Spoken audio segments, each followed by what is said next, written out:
میرا تو کام میں اکثر کہتا ہوں ڈاکٹر سرجن والا ہے. ہومیوپیتھک دوائی تو میں دے نہیں سکتا, میرے پاس مریض ہی وہ آتا ہے جس کا کٹ لگنے والا ہوتا ہے. آج تک اپینڈکس کی تکلیف کا علاج ہومیوپیتھک دوائی یا ایلوپیتھک سے نہیں ہوتا, سیدھا چیرا لگتا ہے.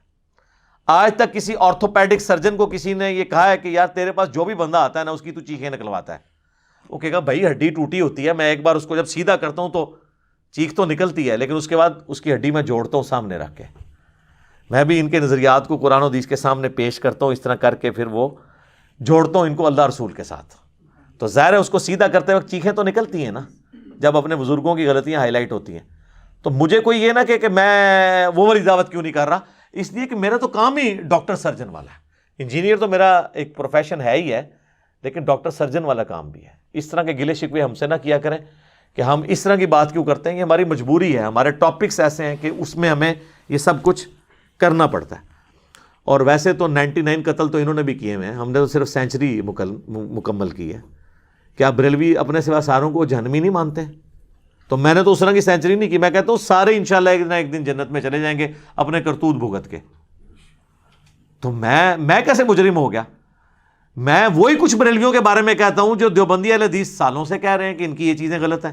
میں وہی کچھ اہل حدیث کے بارے میں غلط کہتا ہوں جو بریلوی دیوبندی پہلے ہی کہہ رہے ہیں. میں وہی دیوبندیوں کی غلط باتیں ہائی لائٹ کرتا ہوں جو بریلوی اور اہل حدیث پہلے ہی ان کے بارے میں کہتے ہیں. سنی شیعہ کے بارے میں, شیعہ سنی کے بارے میں نے کوئی اپنی نئی چیز تو کوئی بھی نہیں سامنے لے کے آیا. اور میں نے کئی بار چیلنج کیا, میرا ایک نظریہ ایسا نہیں ہے جو 1400 سال میں کسی نہ کسی مکتب فکر کا نہ رہا ہو. اور جتنی اجماعی چیزیں ہیں ان پہ میرا اجماع کے اوپر ایمان ہے الحمدللہ. کتاب اللہ, سنت, اجماع, اس کے اوپر ایمان ہے. لیکن اگر کوئی فرقہ اختلاف کرتا ہے اور وہ اپنے آپ کو اکیلا فرقہ اجماع امت کہنا شروع کر دے, نہیں, جس پہ پوری امت جمع ہو, جو المستدرک للحاکم میں حدیث ہے اور المعجم الکبیر طبرانی میں بھی ہے, اور سورہ نساء کی آیت نمبر 115 میں اس کا اشارہ موجود ہے. نبی علیہ السلام نے فرمایا کہ میری امت کبھی بھی گمراہی پر جمع نہیں ہوگی, جماعت پہ اللہ کا ہاتھ ہے. لیکن جس پہ پوری امت ایک بات کرتی ہو, جس طرح پوری امت کہتی ہے نمازیں 5 ہیں, نماز کے لیے قبلہ رخ ہونا ہے, نماز سے پہلے وضو کرنا ہے, مردے کو قبلہ رخ دفنانا ہے, حج کے لیے مکے جانا ہے, یہ وہ ساری ایگریڈ اپون چیزیں ہیں. ونس اختلاف آئے گا اجماع امت ٹوٹ جائے گا. پھر آپ نے دیکھنا ہے حق بات کس کی ہے. کسی بہت بڑے مکتب فکر کا بھی جو اتفاق جو ہے وہ اجماع امت نہیں ہوگا جب تک کہ سب کے سب یونانیمسلی ایگریڈ نہ کر جائے.